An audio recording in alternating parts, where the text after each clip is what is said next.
आज lecture number 6 है। तो आज मैं आपको क्यूब रूट ऑफ यूनिटी पढ़ाने जा रहा हूँ। तो आप अब बोर्ड पर देखेंगे क्यूब रूट ऑफ यूनिटी क्या होता है। कोई इक्वेशन दिया है x cube is equal to 1। अगर x cube is equal to 1 होगा तो हमें बस यही लगता है कि इसका एक ही रूट है 1, जबकि इसका जो डिग्री है वो 3 है, तो इसके 3 रूट्स होने चाहिए। इसके रूट्स कितने होने चाहिए? 3 होने चाहिए, जबकि सिंपली हम लोग को 1 ही पता होता है। तो हम इसको इस तरीके से सॉल्व करते हैं। एक्स क्यूब और 1 को इधर ले जाते हैं, -1 होता है इज इक्वल टू 0। इसको हम 1 का क्यूब भी कह सकते हैं। तो इसका फॉर्मूला होता है a minus x minus 1 A square. A square की जगह हम एक्स स्क्वायर लिखेंगे प्लस 1 का स्क्वायर प्लस एक्स लिखेंगे। ये हमारा इक्वेशन होता है।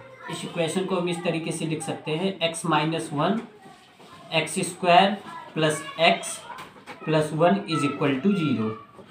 तो ये हमारा इक्वेशन बना। तो हमें यहाँ से तो 1 मिल रहा है, x minus 1 is equal to 0 is equal to 1। तो ये तो 1 दे रहा है, लेकिन ये हमारा जो होता है इसका जो डी होता है वो निगेटिव होता है। तो ये एक तरीके से इमेजिनरी पार्ट भी अपने अंदर कॉन्सिस्ट करेगा। तो इसको हम देखते हैं इस इक्वेशन को। इस इक्वेशन से हमें क्या मिलता है? इस इक्वेशन को अगर हम कंप्लीटली स्क्वायर मेथड से करें या डायरेक्ट श्रीधराचार्य फार्मूला लगा दे तो इसके लिए होता है -b -1 हो जाएगा। पहले हम d निकाल ले रहे हैं, d is equal to b square minus 4ac। तो d is equal to b square 1 होता है -4ac -4 into 1 is equal to -3। तो हमारा जो श्रीधराचार्य फार्मूला होता है -b plus minus under root d/2 और a भी होता है। तो इस तरीके से यहाँ पर हमारा b क्या है? b है हमारा 1 है, b हमारा यहाँ पर 1 है, तो b इज इक्वल टू 1 है। और d हमारा क्या आया है? d हमारा आया है 3 आया है, सॉरी -3 आया है। तो d हमारा -3 आया है रूट में, और रूट नहीं लेंगे अभी। d इज इक्वल टू -3 आया है और a इज इक्वल टू 1 है। तो हम इस फार्मूले में अब पुट कर देते हैं वैल्यू को। तो -1 और प्लस माइनस रूट -3। तो -3 को हमें पता है अगर अंडर रूट के अंदर माइनस आता है तो हम उसको आयोटा के फॉर्म में लिख लेते हैं, इसको i के फॉर्म में लिख देते हैं। और इसके बाद 2a की वैल्यू 1 है, तो ये हमारा आंसर आया। तो ये हमारे एक बार ये प्लस में एक रूट ओपन होगा, एक रूट माइनस में ओपन होगा। तो अगर हम प्लस वैल्यू लेते हैं, इसकी प्लस वैल्यू लेंगे -1 प्लस √3i/2। इसको हम क्या कहते हैं? इसको हम कहते हैं ओमेगा। इसको हम क्या कहते हैं? इसकी एक रूट को ओमेगा कहते हैं और दूसरे रूट को -1 minus √3i is equal upon 2 is equal to omega square. तो इस इक्वेशन के 3 रूट्स हमें मिले। वो तीनों रूट्स क्या है? पहला है 1, दूसरा है ओमेगा और तीसरा है ओमेगा स्क्वायर। तो हमें ये पता है ओमेगा की वैल्यू क्या होती है? ओमेगा की वैल्यू होती है -1 प्लस अंडर रूट 3i/2 और ओमेगा स्क्वायर की वैल्यू -1 माइनस √3i/2। इस तरीके से इसको हम इसका कॉन्जुगेट भी कह सकते हैं। तो ये हमारे 3 रूट्स निकलते हैं, जिसको ओमेगा स्क्वायर और 1 होता है। तो अब इसी बेसिस पर हम इसके ओमेगा का एक कॉन्सेप्ट बना है जिस पे क्वेश्चंस आते हैं। हम उसके कुछ फार्मूले लिखाएंगे और ट्रिक बताएंगे आपको।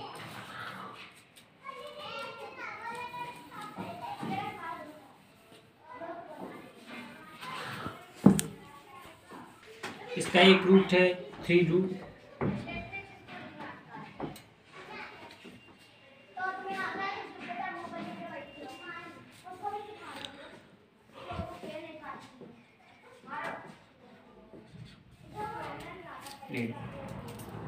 तो अगर इसका एक रूट ओमेगा की वैल्यू हम इस इक्वेशन से ओमेगा स्क्वायर आया x square plus x plus 1 is equal to 0।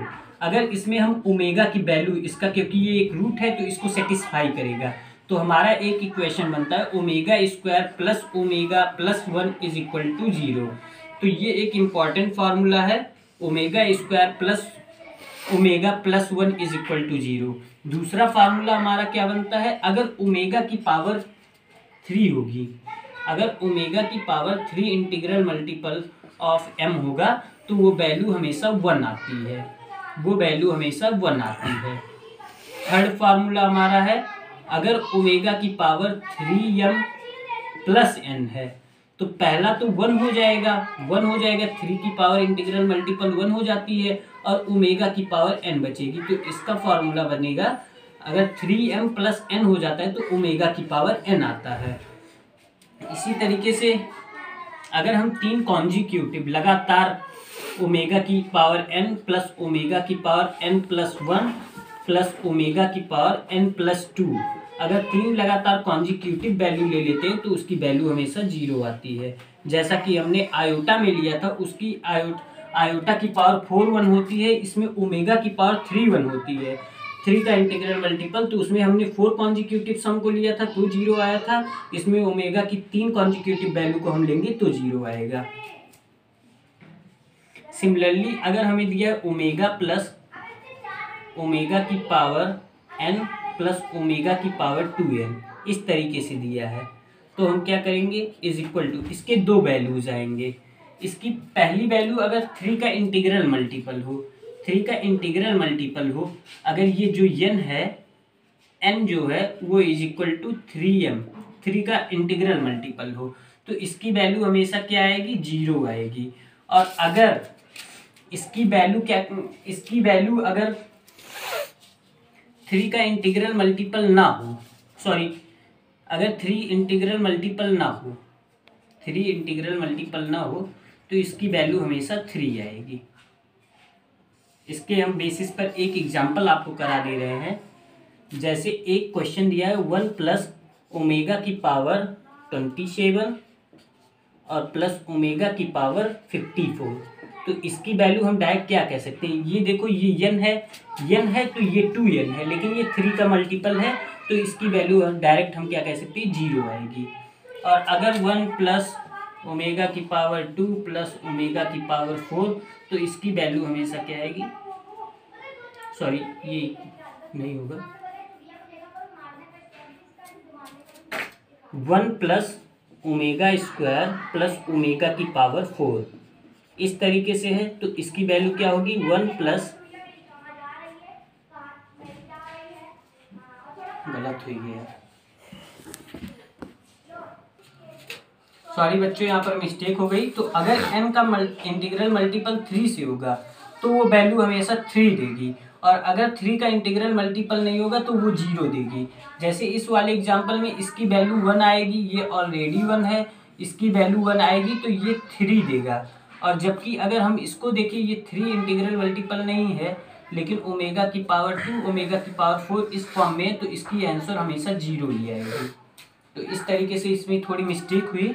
अगर 3 की n की वैल्यू 3 का इंटीग्रल मल्टीपल रहेगा तो आंसर 3 आएगा, अगर n की वैल्यू इंटीग्रल मल्टीपल ऑफ 3 नहीं होगा तो आंसर 0 आएगा।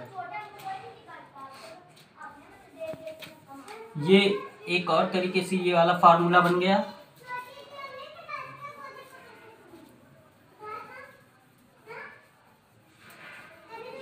अब हम बात करते हैं, अगर हमें दिया हो, हमें पता है omega is equal to -1 plus √3i/2 है, और omega square is equal to -1 minus √3i/2 है।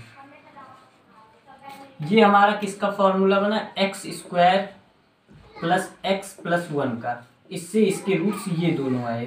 अगर हमें यहीं पर दिया हो x³ इज इक्वल टू -1, ऐसा इक्वेशन दिया हो, तो उसके जो रूट्स आते हैं, जब +1 हमारा था तो क्या क्या आया था, 1 ओमेगा स्क्वायर आया था। लेकिन अगर यही x³ इज इक्वल टू -1 हो तो ये क्या बनेगा, इसके जो रूट्स होंगे -1 माइनस ओमेगा स्क्वायर, ये कैसे बना, ये बना x³ प्लस 1 का क्यूब। इसी तरीके से सिमिलरली जैसे हमने सॉल्व किया था, इसका फॉर्मूला ओपन करके, और जो वो आ जाएगा x प्लस 1 माइनस हो जाएगा, इसके बाद हमारा बनेगा x square plus x, sorry x square plus x minus one इस तरीके से बनेगा। तो इसको सॉल्व करने पर हमारा जो आंसर आएगा वो माइनस ओमेगा स्क्वायर होगा। अब हम इस ओमेगा स्क्वायर और 1 को रिप्रेजेंट करेंगे नंबर लाइन पर और एक सर्किल पर रिप्रेजेंट करेंगे।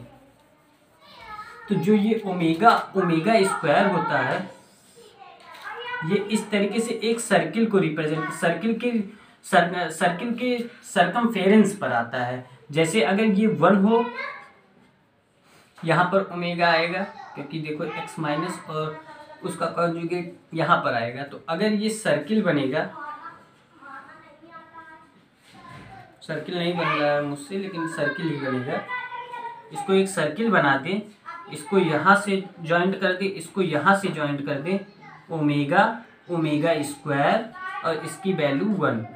तो ये जो वैल्यू होगी ये भी 1, ये भी 1। तो इसके बीच का जो एंगल होगा इन सबके बीच का वो 120 और 120 डिग्री का होता है। और ये तीनों जो अगर इन तीनों को मिला दिया जाए, इन तीनों को मिलाने पर जो ट्रायंगल बनता है वो इक्विलैटरल ट्रायंगल बनेगा।